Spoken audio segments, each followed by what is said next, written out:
Good afternoon. Welcome back to the Ivory Tower Collections. Today's video, we're going to talk about a new game for a system that I've never talked about before on my channel. Specifically, it's a new game for the Atari 8-bit line of computers. And that game is Attack of the Petscii Robots. Let's check this out.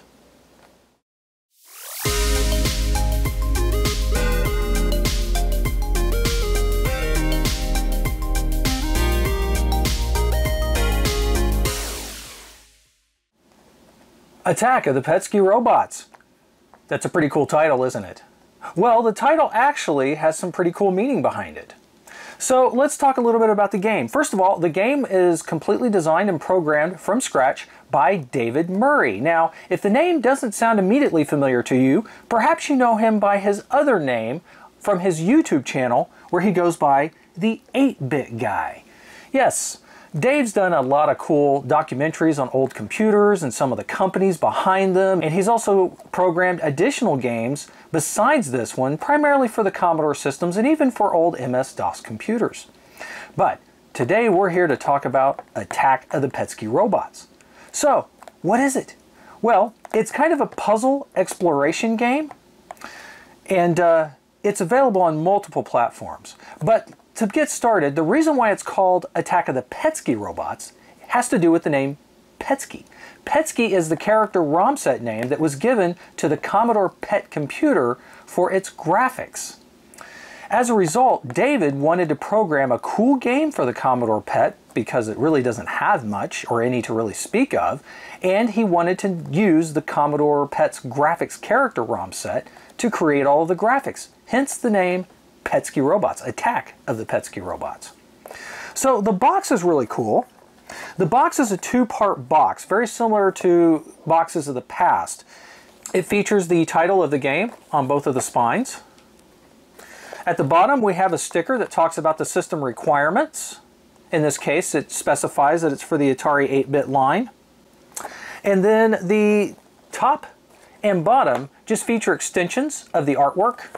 And then, of course, along the back, we have information that talks about the game, you know, kind of like a brief history of it, and the synopsis of what's going on in the game. We also have a little picture of the PET computer up here. And then we have some different graphic modes that it demonstrates specifically for the Commodore version. So like this first one here is the Commodore PET version. And then next to it, it shows the Commodore 64 version using the Petscii character mode set. And then over here we have the VIC-20 version. Yes, he even has a port of this for the VIC-20. And then over here we have the Commodore 64 version with enhanced graphics set. And as you'll see when we take a look at the game in a little bit, the Atari 8-bit version is essentially using a version of the Commodore enhanced graphics set, but it's in monochrome, and that has to do with limitations of the Atari text mode. You'll notice that whenever you're looking at the box that it primarily speaks about the Commodore version, and that's because David has in fact used the same box for both the Commodore and the Atari versions of the release of the game. The sticker down here at the bottom is what denotes that it's for the Atari 8-bit line. And it's important to note that one of the main requirements for the Atari 8-bit version is that you have a Atari computer with 48K minimum RAM requirement. Yes, so that pretty much means that a stock Atari 400 or 600 XL will not be able to run this game. You would have to upgrade the memory on them, but most of the other models should be good to go. So let's take a look at the box. Let's open it up, see what we get. As I said, it's a two-part box, so the top portion here acts as like a lid.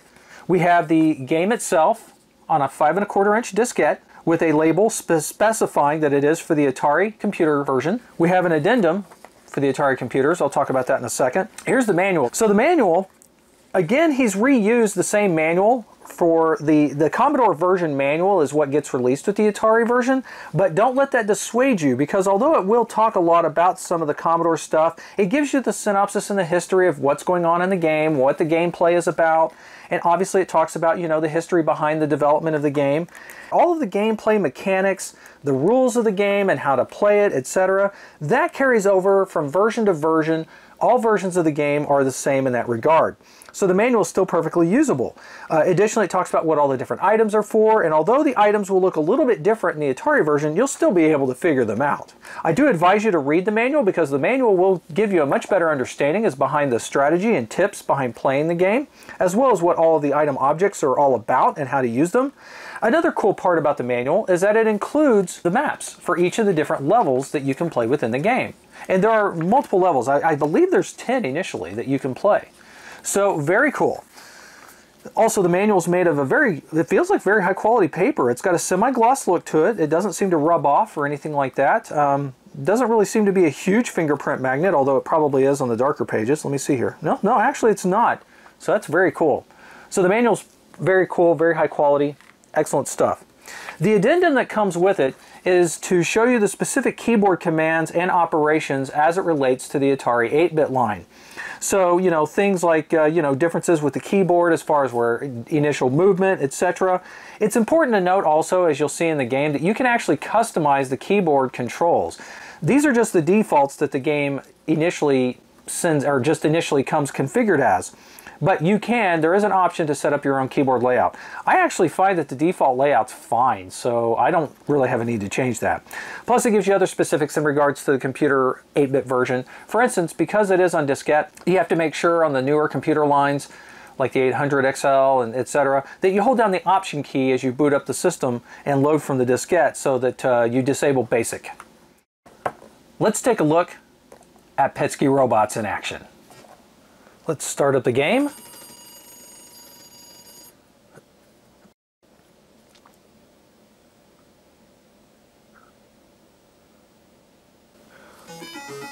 There we are.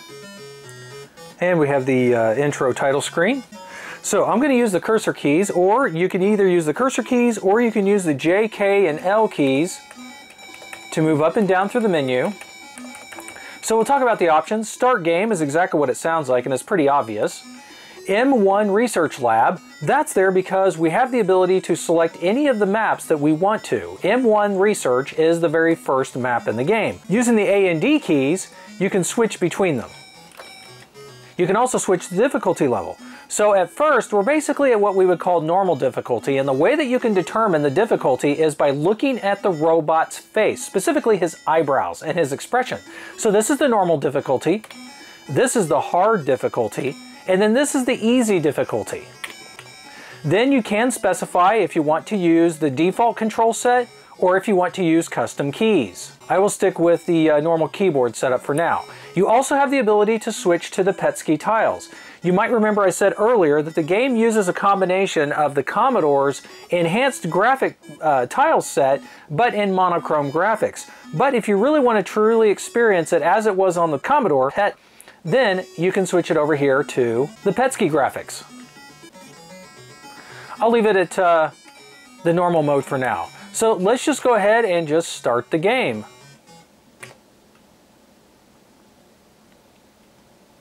So right off the bat, we have the ability to control our character, and again, I'm using the J, K, L, and I keys. I moves up, K down, J left, L right. And again, this is just with the default keyboard layout. You can press and hold to continue moving in those directions, which makes it cool and easy, right? So on the screen we have the main gameplay area, as you can see, basically in the upper 2/3 of the game in the left-hand side. Along the bottom is our informational window, currently telling us, "Welcome to Pet Robots" by David Murry, copyright 2021.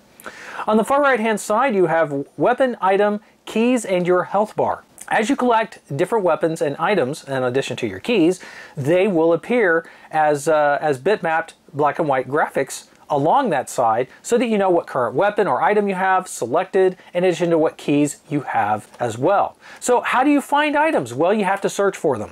And by default, the search is the Z key. So when you press the Z key or the search key that you have defined through the custom layout or custom keyboard, you then have to you'll notice a highlight box goes around your character.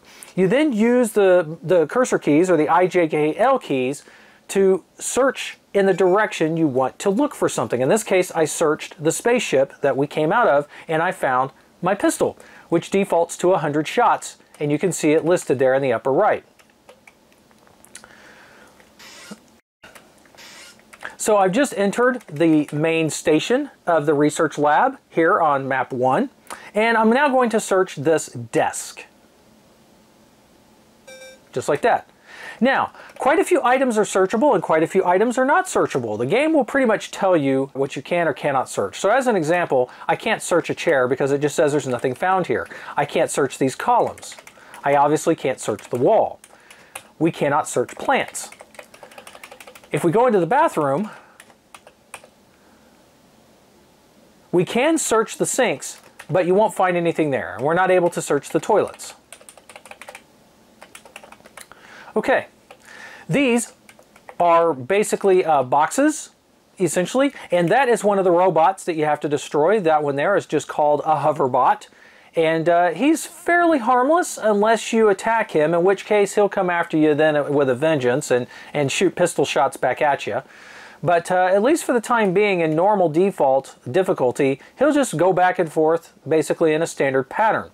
But you still have to get rid of him. So I'm going to search this box. There we go. And that is a canister up above me, which I cannot search canisters, but canisters will explode when you shoot them or if they are shot by robot fire. In addition to searching items, you also have the ability to move items. So in this case, I want to get this box out of the way. So I'm going to hit the M key for move. I'm going to highlight the box, and then I'm going to use the JK or L keys again to specify where I want the box to go. I'm going to use L to move the box to the right. This allows me to move up further and to search other boxes or items. I can also search this little box here, but won't find anything. I need to search that other box, but the canister and that other box are in the way, so let's move the canister out of my way, and I'll search this box. Very cool. Found a time bomb. So I have a health kit, which currently has 12 health kit points. And then I have my pistol weapon, which currently has 150 shots. I also have found the time bomb item, which I have 12 time bombs. And those are my main items. And then I have found one of the keys so far.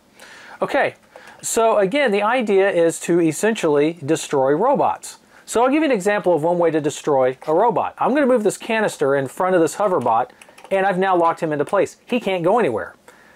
But because it takes multiple shots with the pistol to take out a hoverbot, and at which point he could be very well shooting back at me and hurt me, I'm going to use a canister to take him out. So with my weapon of the pistol already selected, the W, A, S, and D keys are used to control your direction of firing your weapon. So I'm just going to fire upwards to take out the hoverbot. See, just blew up the canister, hoverbot is destroyed.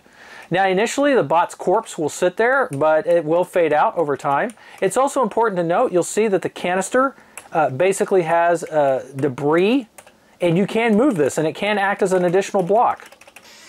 And there are different types of robots that you have to be careful of. There's specifically 3 different types. We have the hoverbots like you see here, which are fairly, fairly harmless, unless again you provoke them. These are beds, we can search those. I found more ammo for my pistol. Here's another table. I can probably search that, right? Oh yeah, found another key. Notice that the keys have shapes on them. In this case, we've got what looks like a club and a heart. You can also search these file cabinets. Found a med kit, so I've got more medical stuff I can use. So let's see. Let's say I want to take out some more bots, like this guy here. So the way that you use an item is you have to make sure that you have the item you want selected there on the right hand side. In this case I want to use my time bomb. And then by default, if you're using the default keyboard layout, you use the space bar to specify that you want to use an item. You'll see that it highlights over my character, and then in whichever direction I push next using the J, K, I, and L keys, that will determine which direction the item I want to use is to be used, in this case this time bomb. I want to blow up this robot, so I'm going to drop the time bomb here, kind of get out of the way so I don't get destroyed by the time bomb, and make sure I take out the robot in the process. And then maybe I'll search these file cabinets. Oh, nope, nothing there. And that's the basic idea of the game. Now it might seem pretty easy here, you see me just taking out these bots, no problem at all, but it can get much trickier. Especially when it comes to the evil bots.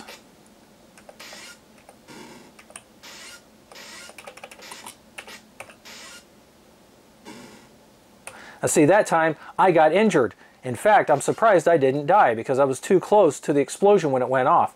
You'll see in the bottom right-hand corner there, my health bar is very low. So, to correct for that, I'm going to select the med kit and hit the space bar, and it will use up all required points to heal me back to full health. If I don't have enough med kit points to fill up to full health, then it will just fill me up to as much as it can. You can also explore outside the grounds, where you will probably also find additional bots. See, there's another hover bot here in like this garden area. Here's some air-conditioned cooling systems. There's another hover bot there, which I'd have to take out. And it's important to explore all of the map as much as you can to try and look for and to find items that you might need. Now, you've noticed that the game is in black and white, obviously, and you might be asking yourself, why is it in black and white? We know the Atari can do colors. We've seen many games with full colors on them. Here's the thing. David wanted to use the text mode on the Atari just like it is on the PET computer. And in the Atari text mode, you only have the option for basically your text color and the background color. Essentially just two colors. So as a result of this, he chose to have basically just use the white text with a black background for monochrome. But they are able to use bitmap mode on the right hand side for our items and weapons and our keys. So that's pretty cool. I'm going to search a box that's just kind of sitting here by itself, and I found some more time bombs.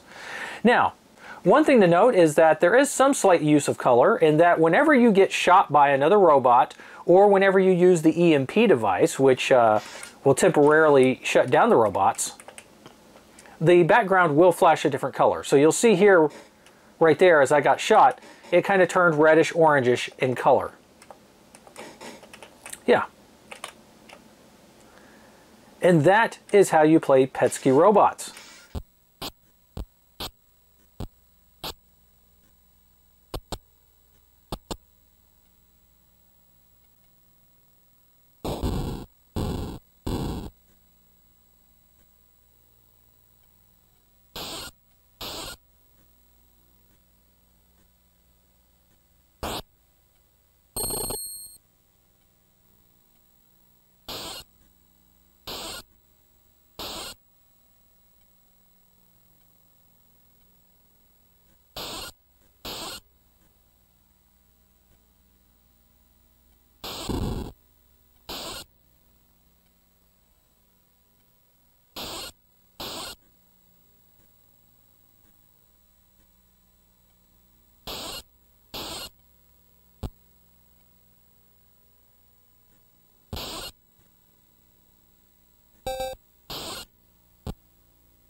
So that's Attack of the Petscii Robots. Pretty cool, isn't it?